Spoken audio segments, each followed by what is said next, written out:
If we want to understand life, we will have to somewhere begin understanding ourselves first. And if we want to understand ourselves, we will have to start with one basic understanding.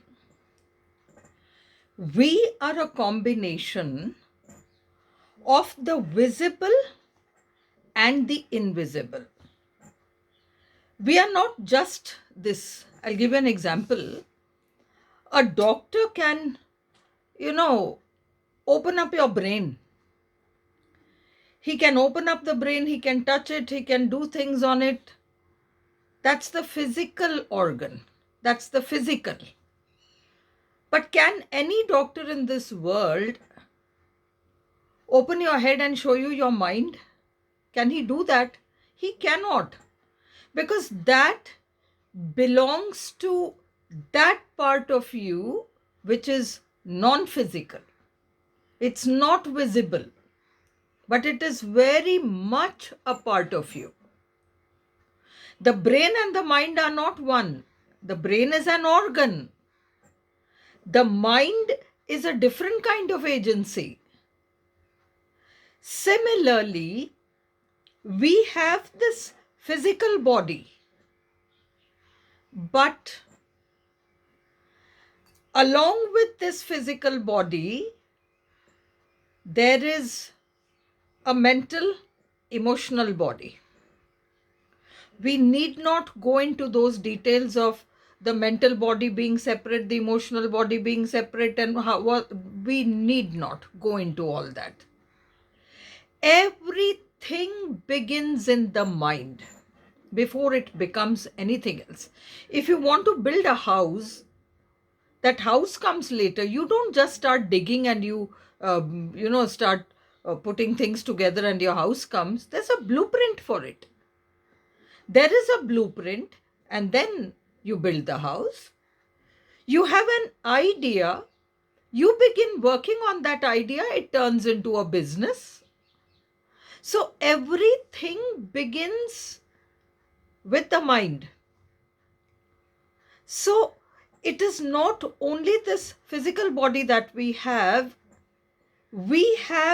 another kind of body which is related to the feelings.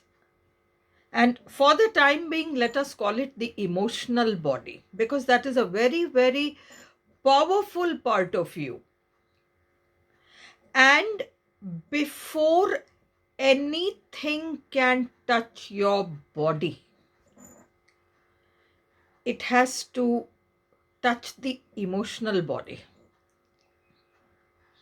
If you have seen in your childhood, you have seen, a particular kind of disease. You've seen a loved relative suffering from a particular kind of, let's say, illness or disease, and you have been very attached to that person. Chances are that that disease has touched your emotional body and left an impression there. So there are many such things that touch that emotional body and they make an impression there. And later on in life, with more and more things, that may begin as a small thing. Some relative in the family had a particular kind of illness in its earliest stages. And I have seen this in the case of diabetes in hundreds of cases and lots of other diseases, including cancer. So there's a reason why I'm talking about this. Just listen to me carefully. So suppose you've seen a relative, someone whom you love, and that relative has the beginnings of that condition. And you have a lot of feeling for this relative of yours, and that relative has that particular health condition. Chances are that that illness or disease has made its impression on your emotional body. It has touched your emotional body. And if you keep feeling bad about yourself, bad about yourself, bad about yourself, sooner or later, that emotional information, that disease which resides in the emotional body as a piece of information, will get expressed outside on your own body. It's not very surprising. I have seen plenty of cases like this, far more than I can begin counting. These are things that I'm teaching you, not on the basis of what I read in books. These are my experiences as an astrologer, and it's very wide learning and understanding. And so if those emotions are not taken care of, then the information in that emotional body will get manifested as some form of disease. This is one thing. Now, you pass through life and you're not able to take care of your emotions. You suppress. You train yourself into suppressing. Now, what will happen? What will happen is you're holding within you things that you ought not to be holding. What will happen if every day you eat and the waste from that eating is not allowed to go out of your body? What will happen? Just think and tell me what will happen. Which organ will get affected first? The kidney, because it looks after all that waste, sending the waste out. So, what is diabetes related to? And what is diabetes really? It is appearing as a physical condition outside, and you're having to take medicines, avoid sweets. And that will be a lifelong process. You'll have to keep taking medicines. You'll have to keep avoiding sweets, whatever you may have to do, whatever that condition involves. But the truth is, the solution to that is, and it'll keep getting worse. The more life situations you face where you keep suppressing, you are sabotaging yourself. Every positive thing that comes up in your life, you're denying it. No, this is not for me, because you've trained yourself in a particular way. You have to sacrifice, your family needs you, this and that, and all kinds of pieces of information that you have collected in the form of feelings. The first organ that will rebel is your kidney. It may knock slightly and say, hey, I'm there. And diabetes. And it'll go on increasing to greater and greater degrees, and then it'll reach a place which you're not able to control. You're running to all the doctors, you're running outside for all the solutions, you're willing to pay God knows how much money to cure that situation, when the actual remedy lies in your understanding what you are holding in. Every little feeling that you have chosen, bad feeling that you have chosen to train yourself with and hold within you, you will have to uncover those feelings and let them go. And you can absolutely learn how to let go of those feelings. Again, no quick fixes. You will have to learn and you will have to understand on your own. But only when you let go of those will that diabetes go. Otherwise, you can spend the rest of your life taking medicines and taking this and taking that and trying to keep those balances, in the physical. That physical condition can only come when you have not taken care of your emotional condition. If you take care of your emotional condition, and if you understand what healthy emotions are, yes, our elders have told us it's very good to sacrifice. Yes, you should always be that, silent person, receding, sitting in the back, remaining in the background, be contented with whatever you get, don't do this, whatever. You have only taught yourself to sabotage yourself. What is sabotaging? A chance comes, someone is telling you, no, you need to do that, and so you let that chance go. It will show outside as an external situation, I have known of people who have had wonderful chances outside. They could have grown in those, but they would get information from back home. No, this thing has happened. Come back home. Sabotage. Drop that, come back home, stay here. No growth. Continue doing whatever you need to do here. After a few years, another opportunity will come. Again, you go out. Again, something else calls for your attention. You come back. You keep playing this con game with yourself. You are playing this game. Those outside situations, however real they appear today, they are appearing not because, what can I do about it? That's an outside situation. How do I control? No, those outside situations are coming because your inside feelings are directing them. There's a projector here and the film is running from here. And you have to understand that. You have to understand your inner game. Everything is designed to stop you. And so now they will appear as health conditions outside.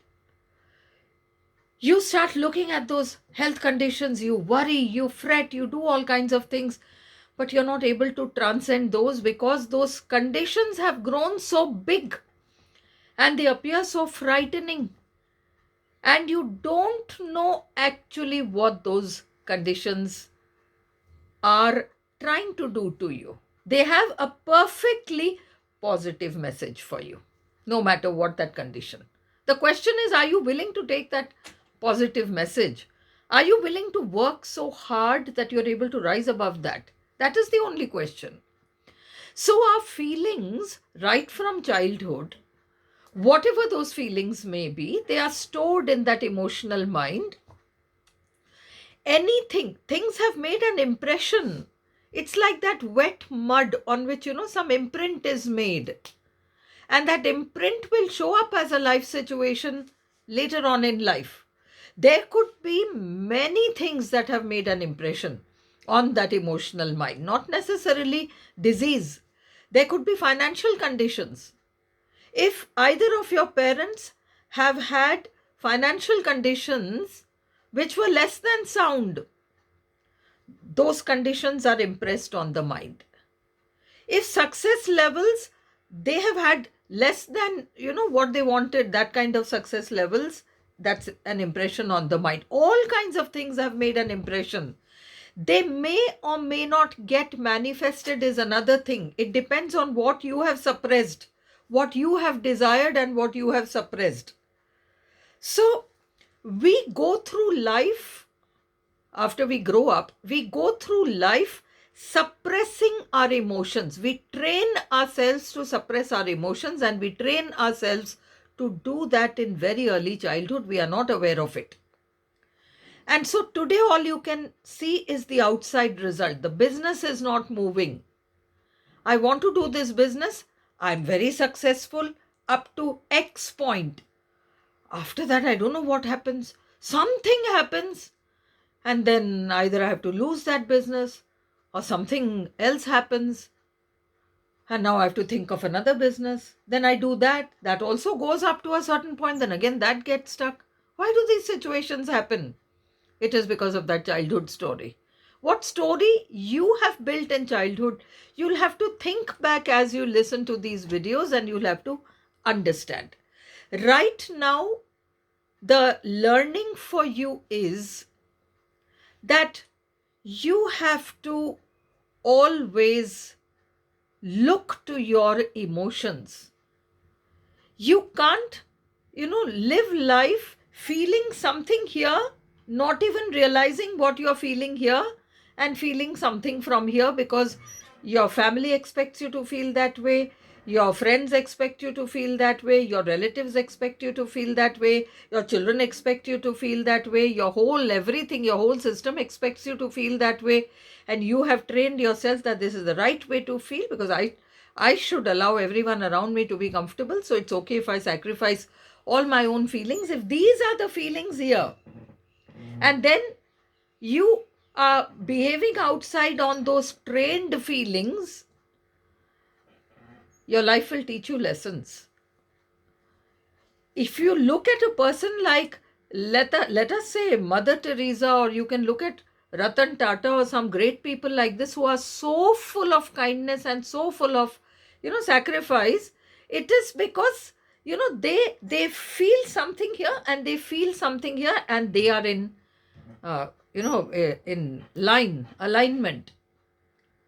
Alignment is about feeling the same emotion, good emotion, in both the places. You're feeling bad here and you're trying to act good outside based on what you have been taught. Learn to suppress, learn to suppress, learn to sacrifice. This is the right thing to do. This is the right behavior. Now you're behaving from here because you're feeling from here. You're not attentive to the thing that is going on here. You'll attract all kinds of situations. They will begin with mild illness conditions. They will begin with mild things outside, and they may grow. So, the first lesson is to pay attention to that inner emotion and to make sure that this and this are in alignment. Good emotions. For everything, you may listen to mindset A, mindset C, mindset. When I talk to you about mindset B, you may feel, I'm here. Examine yourself and see what is happening here. You will uncover so many things that you're doing only because people expect you to do those. And you feel something different. It won't come to you overnight. It'll take you a lot of time to figure these things out. But you have to understand your most basic emotions.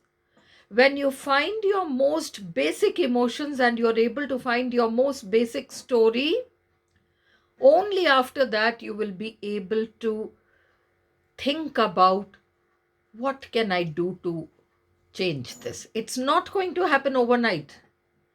It's going to take a long time. You'll have to be patient with yourself.